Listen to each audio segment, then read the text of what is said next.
everyone. Today we are going to be talking about calligraphy for beginners, the things I wish I knew as a beginner. So number one is calligraphy is different than cursive. Cursive is a style of writing in which all the letters in a word are connected. And cursive comes from a Latin word which means to run. And in cursive handwriting, the letters all run into one another and the hand runs across the page, never lifting in between letters. And this is often a misconception. People say, oh, you can't write that way in calligraphy, but really what they're thinking of is cursive. Even then, I'm big on, do what feels good for you. So this is a cursive style right here. As you can see, I didn't pick up my pen once. So calligraphy and cursive are different. Number two, often people say, I have bad handwriting, so I can't write calligraphy. But I want you to tell you that even if you have bad handwriting, you still can have beautiful calligraphy. For myself, I always thought that I would never be good at writing because my writing looks like chicken scratch. And even when I heard that calligraphy was different from cursive, it was hard for me to believe. But really, calligraphy is a series of strokes which are meant to be written slowly. And it takes practice. But with lots of practice, I promise you will see improvement. And I was a skeptic at first. And I actually started my Instagram account a long time ago to hold myself accountable, and it allowed me to view my progress. Number three is that you don't need the most high-end supplies in order to get started. I started with lined paper and a Crayola broad tip marker. So I would say to simply start out with that and see how it goes. Maybe you won't like it. I personally think you will like it, but maybe you won't. So I'm the type of person that wants to go all out and buy new supplies when I find a new hobby. But the fact is, you really don't need all the new fancy pens to start. And I have a video that I will link to show you how you can get started today with just these two supplies.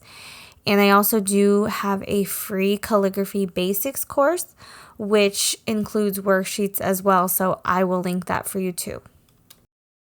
Crayola also has a line of super tips, which are also great to get started with calligraphy. It has a ton of different colors in the set, and they are very inexpensive. And the nib is firm, so it allows you to practice the thinner upstrokes. And when you push on it, you can achieve the thick downstrokes. So like I said, you don't need to go out and spend tons of money on all new supplies. I want to, but I have to restrain myself. And at the beginning, I had to see, is this something that I would even like? So see if it's something you like first with your Crayolas. And then if it's something you like, you can go from there.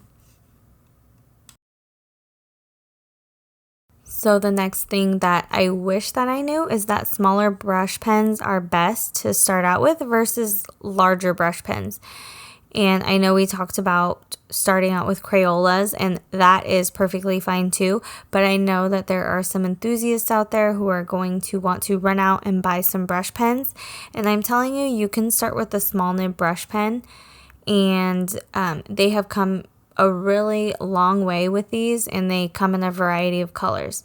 I personally love my Marvi Uchida Le Pen Flex pens. It has a really firm tip and it's easy to use, and it comes in multiple colors.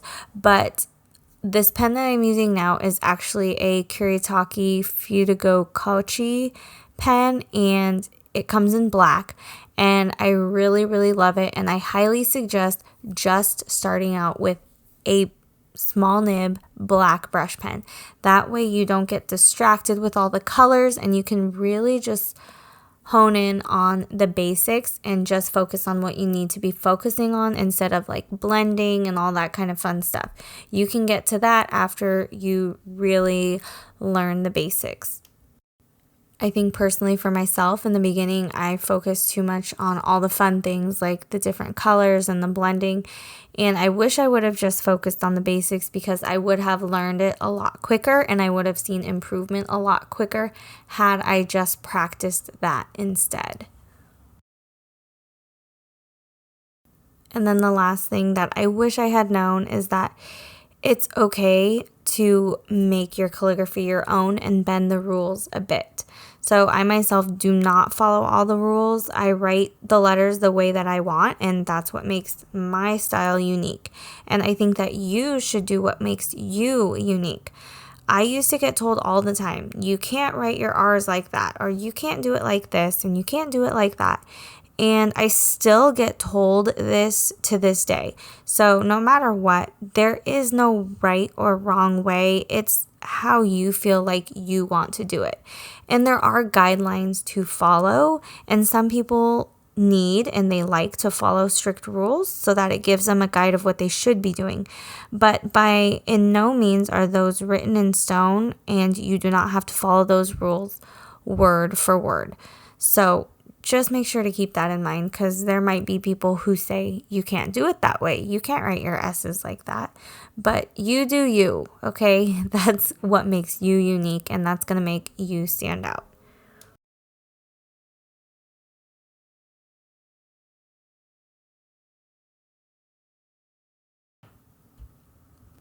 So this is just an example of one of my basic alphabets that I use, and it's pretty straightforward, and it's pretty much the way that it should be done.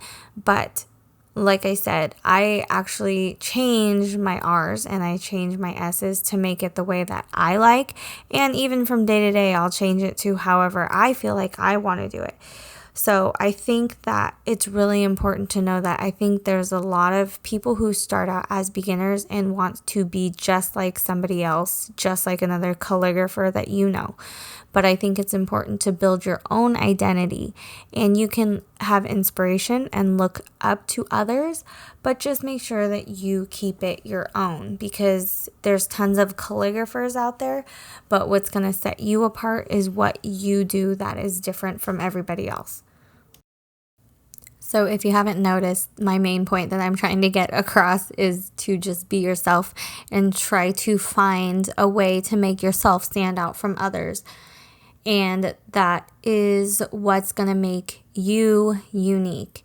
And it's okay to follow guidelines, but just try to find a way to do something that's a little bit different that you like. Thank you guys so much for watching. I hope that this helped you as a beginner. Please let me know if you have any more questions down below, and I'm happy to help you guys out. Make sure you're subscribed, and I will see you in the next video.